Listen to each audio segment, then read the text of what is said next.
Hello అండి. నా పేరు Indira Priyadarshini. Karyeshu event organizer from Visakhapatnam. And ఇటీవల మన కోల్కతా నడిబొడ్డున జరిగిన ఆర్చికర్ హాస్పిటల్లో జరిగిన వైద్య విద్యార్థిని అత్యాచారం హత్య కేసు ఎంత ప్రకంపనం సృష్టించిందో అందరికీ తెలుసు. అది విన్నాక బాధపడని లేకపోతే హృదయం స్పందించిన వాళ్ళంటూ లేరు. అంత బాధాకరమైన విషయం. చెప్తుంటే చూస్తుంటేనే మనకి ఎంతో హృదయం విలవిల్లాడిపోయింది. మేమందరం ఈ మధ్య డిస్కస్ చేసుకున్నాం, లేడీస్ అంతా కలిపి.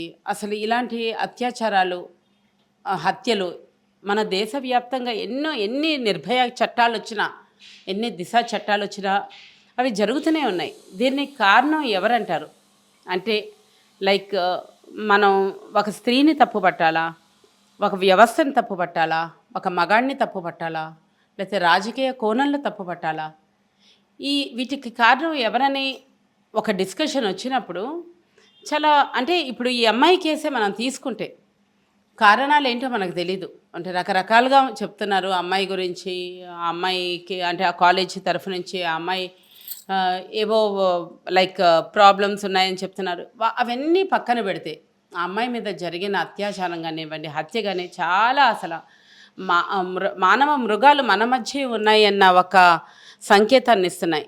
ముందు భవిష్యత్తులో ఒక స్త్రీకి, ఒక చెల్లికి, ఒక తల్లికి ఏం ప్రొటెక్షన్ ఉంది? ఒక చట్టాలు ఏం కాపాడుతున్నాయి? పోలీస్ వ్యవస్థ మనం రోజు పొద్దున్న లేస్తే ఫ్రెండ్లీ పోలీస్ అని అంటున్నాము. ఆ పోలీస్ వ్యవస్థ ఎంతవరకు ఈ లైక్ జరిగిన ఈ హత్యని ముందుకి తీసుకెళ్ళి ఎంక్వైరీలు చేశారు? చట్టాలు ఏం చేస్తున్నాయి? మమతా బెనర్జీ లాంటి చీఫ్ మినిస్టర్, మహిళా చీఫ్ మినిస్టర్ అయ్యింది, ఆవిడే ఒక హెల్త్ మినిస్టర్ అయ్యింది. ఇప్పటి వరకు అసలు ఆ కేసు పురోగతి సాధించలేదని అంటే నిజంగా ఎంత హాస్యాస్పదంగా ఉందో అందరూ కూడా ఆలోచించాలి.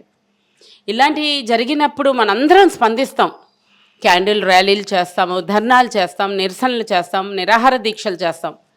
మళ్ళీ అది 11 రోజులు అయిపోయాక దాని గురించి ఆలోచించే వాళ్ళు లేరు. మళ్ళీ అలాంటి సంఘటన ఇంకోటి జరిగే వరకు మనం అసలు మాట్లాడుకోం. సో దీనికి ఒక ఎండ్ అంటూ లేదా? ఒక ఫుల్ స్టాప్ అనేది ఎప్పుడు పడుతుంది అనేది అసలు మనం ప్రతి ఒక్కరు ఆలోచించాలి. అంటే అప్పటికప్పుడు ఏదో మనం ఒక తాత్కాలికమైన సొల్యూషన్ అంటే ఆ నిందితుల్ని ఉరి తీయడమో లేకపోతే శిక్షించడమో అవుతుంది. అంత సింపుల్ శిక్షలు ఒక భయాన్ని కలిగిస్తాయా?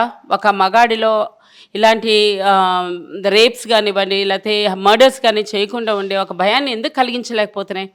ఇన్ని సంఘటనలు జరుగుతున్నాయి కదా. చిన్నపిల్లల మీద అత్యాచారాలు అంటారు, ముసలి వాళ్ళ మీద కూడా అత్యాచారాలు చేస్తున్నారు.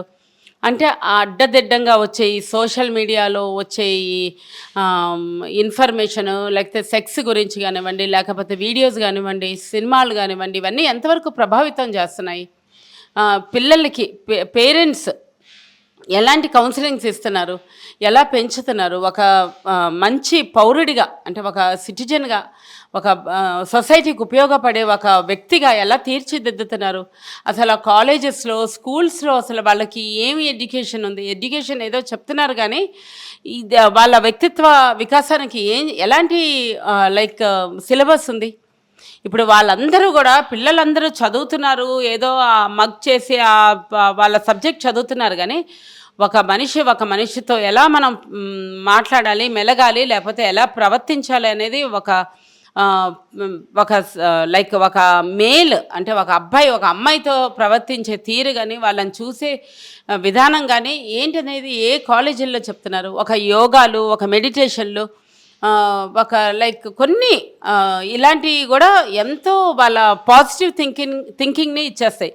ఏ కాలేజీలో ఉన్నాయండి? ఒక యోగా ఎక్కడుంది? ఒక మెడిటేషన్ ఎక్కడుంది? వాళ్ళకి ఒక పర్సనాలిటీ డెవలప్మెంట్ కోర్సెస్ ఎక్కడున్నాయి?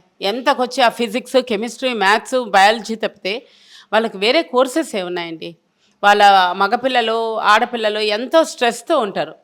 ఒక భవిష్యత్తులో ఒక పెద్ద డాక్టరు, ఎంతోమంది ప్రాణాలని కాపాడే ఒక డాక్టరు ఈరోజు ఎంతో దయనీయమైన పరిస్థితుల్లో అంటే మనం వి షుడ్ ఫీల్ సారీ.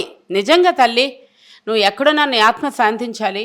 నిన్ను కాపాడలేకపోయినందుకు మా చేతగాని తనానికి, లేకపోతే ఒక చేతగాని వ్యవస్థకి, ఒక చేతగాని నాయకుల్ని, లేకపోతే నీ చుట్టూ ఉండి కూడా నీకు అక్కడ ఒక రూమ్లో ఒక గదిలో జరుగుతున్న నీ అన్యాయాన్ని ఎవ్వరు చూడలేకపోయారు కదా.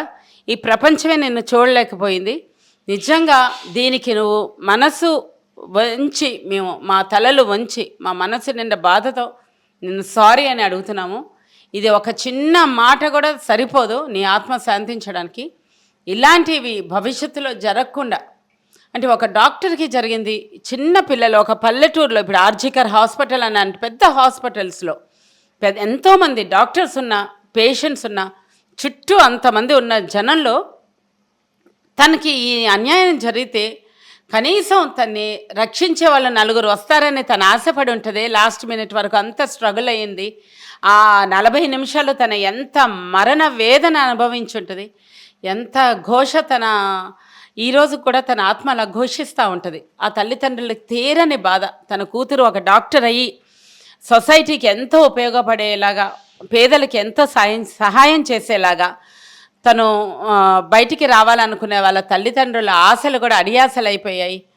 ఎవరికి చెప్పుకుంటారు ఆ తల్లిదండ్రుల బాధ? ఈరోజు మనం నిలబడ్డాము, ఈరోజు అందరం వాళ్ళకి సపోర్ట్ ఇస్తా అన్నాం. రేపటి వాళ్ళ బాధని ఎవరు తీరుస్తారు?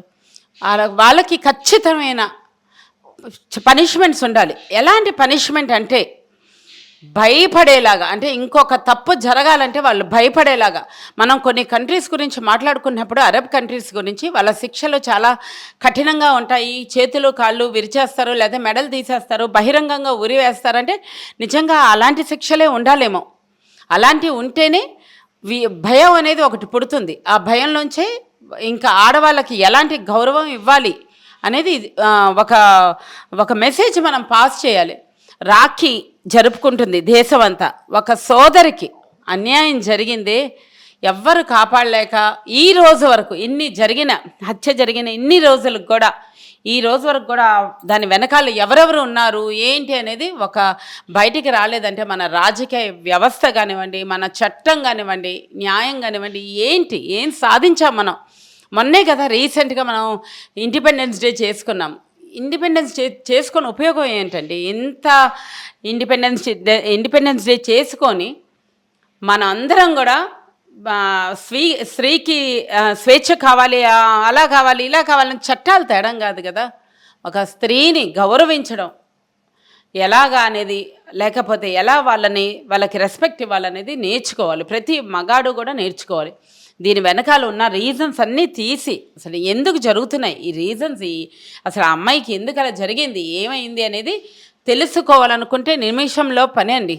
ఎందుకంటే సీసీ కెమెరాలే కానివ్వండి, లేకపోతే అక్కడ ఉన్న సాక్ష్యాలే కానివ్వండి, కానీ ఈ సాక్ష్యాలు చెరిపేసి అక్కడ అన్నీ తారుమారు చేసేసి ఇక్కడే వాళ్ళలో ఉన్న లోపాలు అవన్నీ తెలిసిపోతున్నాయి.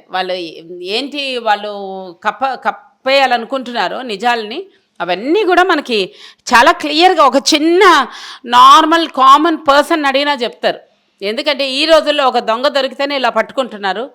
ఒక బంగారు దుకాణంలో ఒక చోరీ జరిగితే వితిన్ 24 అవర్స్లో పట్టుకుంటున్నారు. ఒక బ్యాంకు రాబరీ జరిగితేనే పట్టుకుంటున్నారు. అలాంటిది ఒక నడిబొడ్డున జరిగిన ఒక కేసులో లై డిటెక్టర్ టెస్ట్లు అంటున్నారు, కోర్టులు అంటున్నారు. ఎన్ని రోజులు ఇలా డ్రాగ్ ఆన్ చేసి దాన్ని డైల్యూట్ చేసేసే వరకు అందరూ ఇచ్చేస్తారు. దీంట్లోనే మళ్ళీ రాజకీయ నాయకులు వాళ్ళ పాత్ర, మళ్ళీ దీన్ని రాజకీయం చేసి వీళ్ళందరూ ఈ కేసెస్ని డైల్యూట్ చేసి, అందుకనే చట్టాలని న్యాయాల్ని చాలామంది నమ్మడం మానేశారు. ఎందుకంటే కేవలం వ్యవస్థలో ఉన్న లోపాలే. ఇవన్నీ సరిదిద్ది ఆ అమ్మాయికి నిజంగా న్యాయం చేసిన రోజు మన భారతవని, లేకపోతే మన భారతదేశంలో ఉన్న స్త్రీలందరూ కూడా సేఫ్గా సెక్యూర్డ్గా ఉంటామని ఒక భరోసాతో ఉంటారు. థ్యాంక్ యూ సో మచ్ అండి.